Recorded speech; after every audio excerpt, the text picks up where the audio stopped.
A bounced referral leaves no trace. No empty appointment slot, no cancellation notice, no entry in the chart. A physician or an employee assistance program handed someone your name. That person called once, reached voicemail, and never called again. You never found out. The referrer assumes they were seen. Here's what you already know. A referral is the warmest lead your practice will ever get. The trust transfer is finished before the phone rings. You know that reaching out for therapy is itself the hard part. And you know a 9 to 5 coordinator cannot answer a call that arrives at 8:40 at night after a Thursday evening psychiatry appointment. So let's put a number on it. 56% of psychologists told the APA they had no openings for new patients.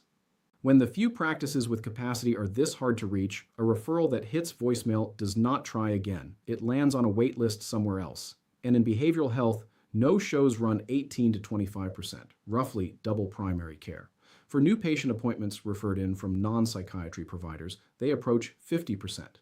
Then the value of what bounced. Self-pay therapy averaged about $139 a session in 2024 across 105 million sessions.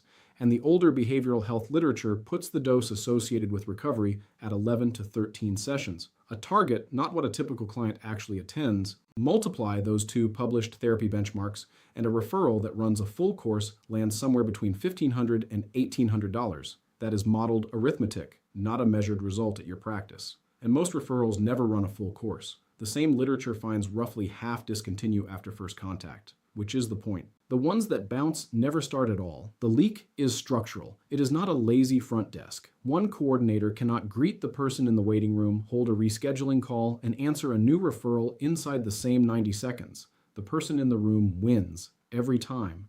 The zero-miss intake protocol, the first of the 4 pillars, is a quiet second line running in parallel to your coordinator. It identifies itself as automated at the start of every call, and it gives the call recording notice and consent prompt your practice approves for every state it takes calls from. It answers when the human cannot, takes the referral details in a soft register, and books directly into your scheduling system where your EHR supports a live integration. It does not assess, advise, or counsel, and it does not screen anyone for risk.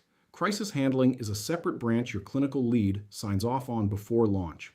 If a caller states they are in crisis, the agent stops taking details, gives the 988 suicide and crisis lifeline, and warm transfers where your practice designates an on-call clinician. Everything else routes on the escalation path your practice defines. For practices that need it, the same architecture runs HIPAA-Compliant under a signed business associate agreement. The referral details land in your system, not on a sticky note by the phone. This is amplification, not replacement.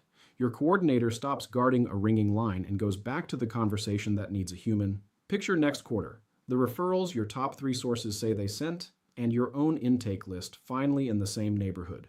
Request an intake leak audit at thethinkingrobot.com or talk to Rosey, our AI receptionist, at 720-776-1664.